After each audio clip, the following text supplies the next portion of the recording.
Everyone, welcome to my channel study in visual classes. आज हम मध्य प्रदेश के पठार के बारे में पढ़ेंगे।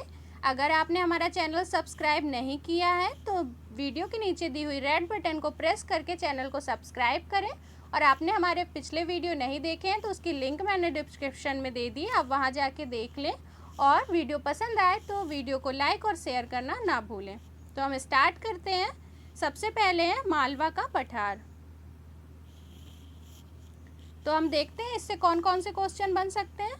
फर्स्ट, मालवा के पठार का क्षेत्रफल कितना है?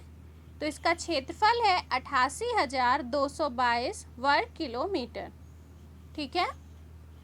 नेक्स्ट क्वेश्चन है, मालवा के पठार का क्षेत्रफल मध्य प्रदेश के क्षेत्रफल का कितना प्रतिशत है? तो मध्य प्रदेश के क्षेत्रफल का 28.6% क्षेत्रफल में मालवा का पठार फैला हुआ है। ओके, क्षेत्रफल की दृष्टि से ये सबसे बड़ा पठार है और सबसे समृद्धशाली पठार भी कहा जाता है इसे।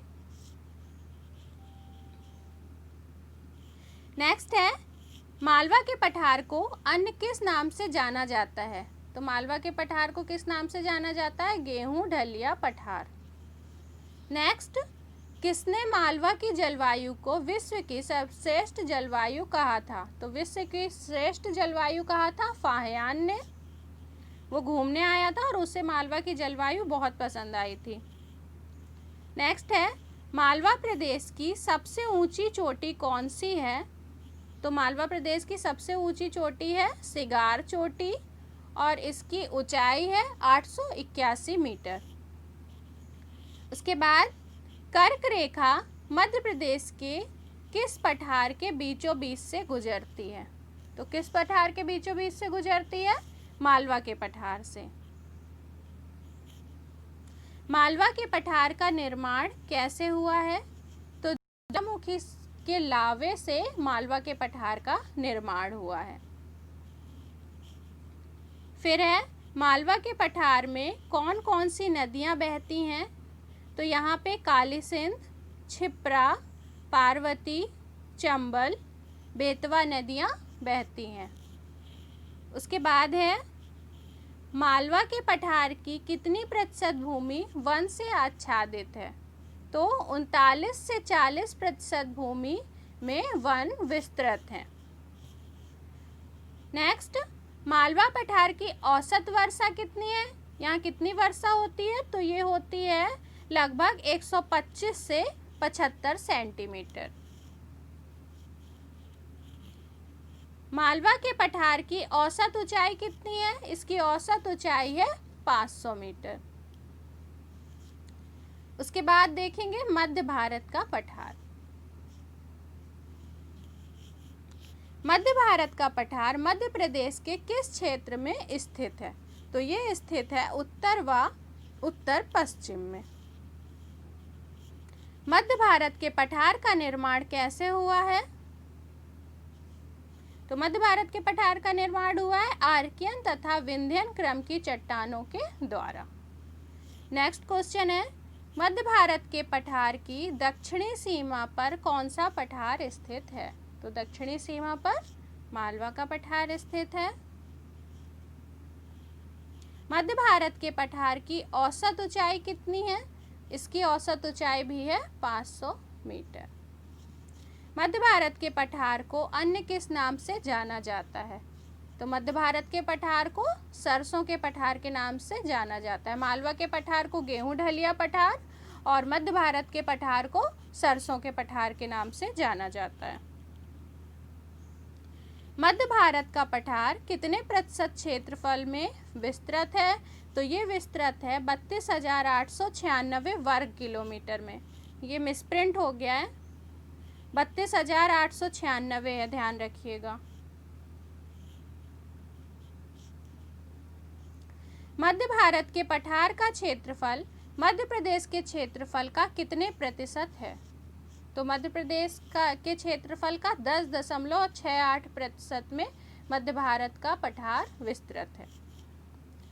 मध्य भारत के पठार से कौन कौन सी नदियां बहती हैं? तो इससे बहती हैं चंबल, सिंध, पार्वती, कुंवारी और कूनो।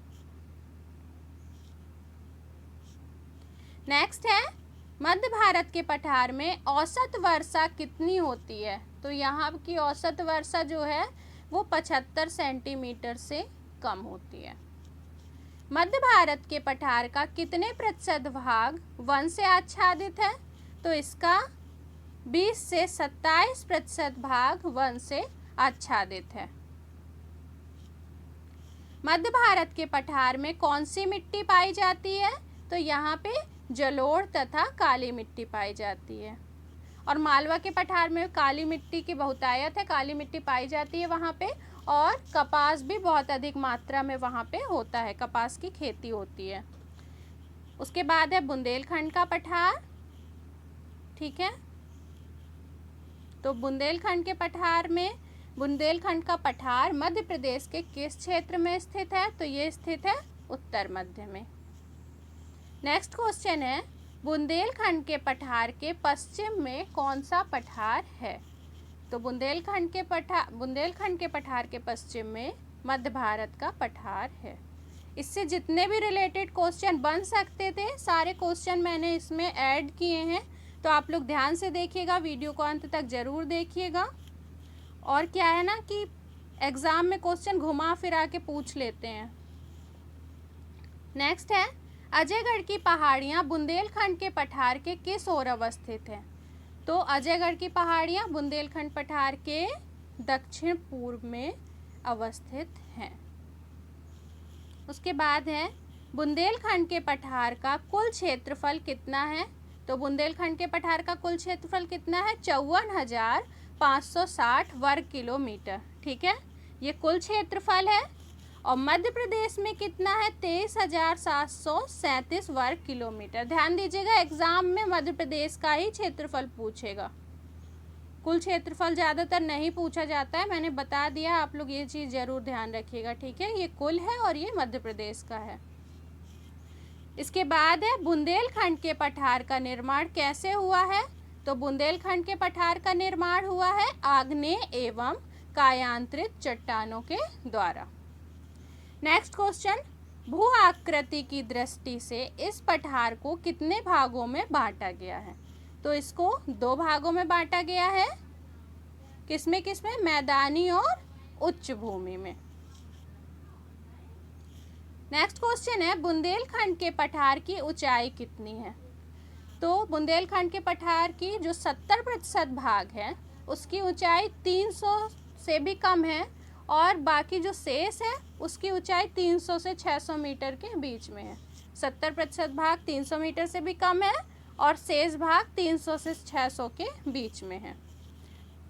फिर नेक्स्ट क्वेश्चन है, बुंदेलखंड के पठार की सबसे ऊंची चोटी कौन सी है? तो इसकी सबसे ऊंची चोटी है सिद्ध बाबा की चोटी, जिसकी ऊंचाई है 1172 मीटर। नेक्स्ट है, बुंदेलखंड के पठार से कौन कौन सी नदियां बहती हैं? तो इससे बेतवा, धसान एवं केन नदियां बहती हैं। फिर है, बुंदेलखंड के पठार में कौन सी मिट्टी पाई जाती है? तो यहाँ पे काली मिट्टी, लाल मिट्टी, बलुई मिट्टी तथा दोमट मिट्टी पाई जाती है। फिर हम देखेंगे रीवा पन्ना के पठार के बारे में। रीवा पन्ना के पठार का कुल क्षेत्रफल कितना है? तो इसका कुल क्षेत्रफल है 31,954 वर्ग किलोमीटर। ओके, नेक्स्ट क्वेश्चन है, रीवा पन्ना के पठार का क्षेत्रफल मध्य प्रदेश के क्षेत्रफल का कितना प्रतिशत है? तो मध्य प्रदेश के 10.37% में रीवा पन्ना का पठार विस्तृत है। उसके बाद है, रीवा पन्ना के पठार को अन्य किस नाम से जाना जाता है?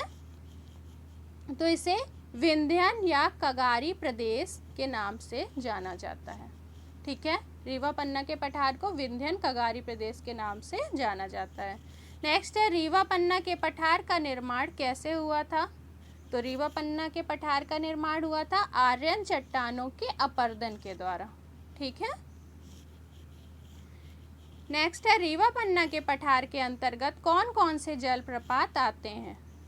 तो इसके अंतर्गत आते हैं चचाई, केवटी, बहुटी तथा पियावन। फिर है नर्मदा सोन घाटी। तो नर्मदा सोन घाटी के बारे में देख लेते हैं। नर्मदा सोन घाटी का निर्माण कैसे हुआ है? इसका निर्माण हुआ है भूगर्भिक हलचलों के कारण। ठीक है। उसके बाद है नर्मदा सोन घाटी के दक्षिण में कौन सी पर्वत श्रृंखला का विस्तार है? तो इसके दक्षिण में सतपुड़ा पर्वत श्रृंखला का विस्तार है। नर्मदा सोन घाटी की ऊंचाई कितनी है? इसकी ऊंचाई है 300 से 400 मीटर, जो कि राज्य का सर्वाधिक नीचा भाग है। ठीक है, सबसे कम ऊंचाई है इसकी, सबसे नीचा भाग है ये। नर्मदा सोन घाटी का क्षेत्रफल कितना है? इसका क्षेत्रफल है 86,000 वर्ग किलोमीटर, जो कि दूसरा सबसे बड़ा भौगोलिक प्रदेश है।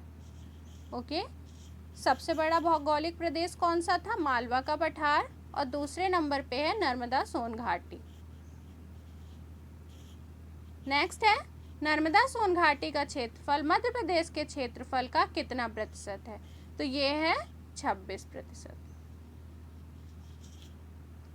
फिर नर्मदा सोन घाटी के उत्तर पश्चिम में कौन सी पहाड़ियां स्थित हैं? तो इसके उत्तर पश्चिम में कैमूर की पहाड़ियां स्थित हैं। नेक्स्ट है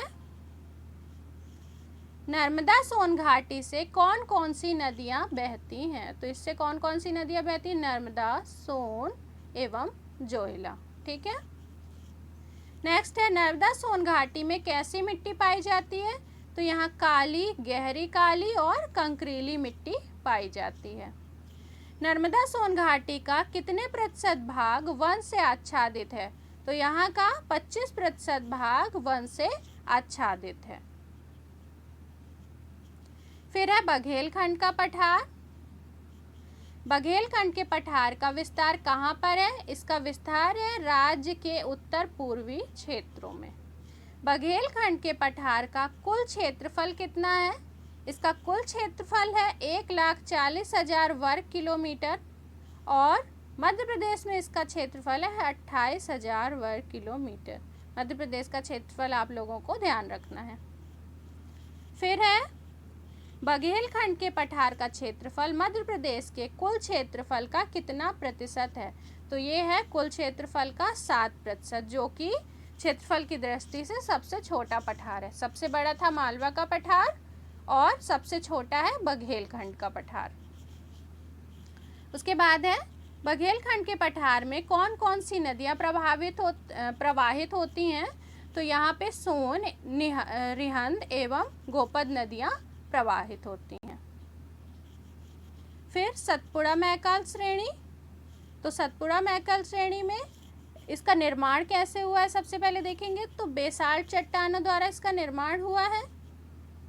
उसके बाद नेक्स्ट क्वेश्चन है सतपुड़ा मैकाल श्रेणी का क्षेत्रफल कितना है? तो सतपुड़ा मैकाल श्रेणी का क्षेत्रफल है 34,000 वर्ग किलोमीटर। फिर है सतपुड़ा मैकाल श्रेणी से कौन कौन सी नदियां प्रवाहित होती हैं? तो इससे नर्मदा, ताप्ती, गोदावरी, छोटी तवा, बरधा, वैनगंगा और शक्कर नदियां प्रवाहित होती हैं। उसके बाद है सतपुड़ा मैकाल श्रेणी का क्षेत्रफल मध्य प्रदेश के कुल क्षेत्रफल का कितने प्रतिशत है? तो ये है 11%। फिर है सतपुड़ा मैकाल श्रेणी का अन्य नाम क्या है? तो सतपुड़ा मैकाल श्रेणी का अन्य नाम है वाटर शेड, क्योंकि यहाँ से ज़्यादातर नदियों का उद्गम होता है, इसीलिए इसे वाटर शेड के नाम से भी जाना जाता है। नेक्स्ट है मध्य प्रदेश की दक्षिणी सीमा का निर्धारण कौन सी श्रेणी करती है? तो सतपुड़ा मैकाल श्रेणी मध्य प्रदेश की दक्षिणी सीमा का निर्धारण करती है। फिर है सतपुड़ा मैकाल श्रेणी की ऊंचाई कितनी है? तो इसकी ऊंचाई है 770 मीटर। नेक्स्ट क्वेश्चन है सतपुड़ा की रानी किसे कहा जाता है? तो सतपुड़ा की रानी कहा जाता है पचमढ़ी को। ये सतपुड़ा की एक चोटी है जिसकी ऊंचाई है 1067 मीटर। सतपुड़ा मैकाल श्रेणी की सबसे ऊंची चोटी कौन सी है? तो सतपुड़ा मैकाल श्रेणी की सबसे ऊंची चोटी है धूपगढ़ की चोटी। इसकी ऊंचाई है 1350 मीटर, जो कि होशंगाबाद में है, और यह मध्य प्रदेश की सबसे ऊंची चोटी भी कहलाती है। ठीक है।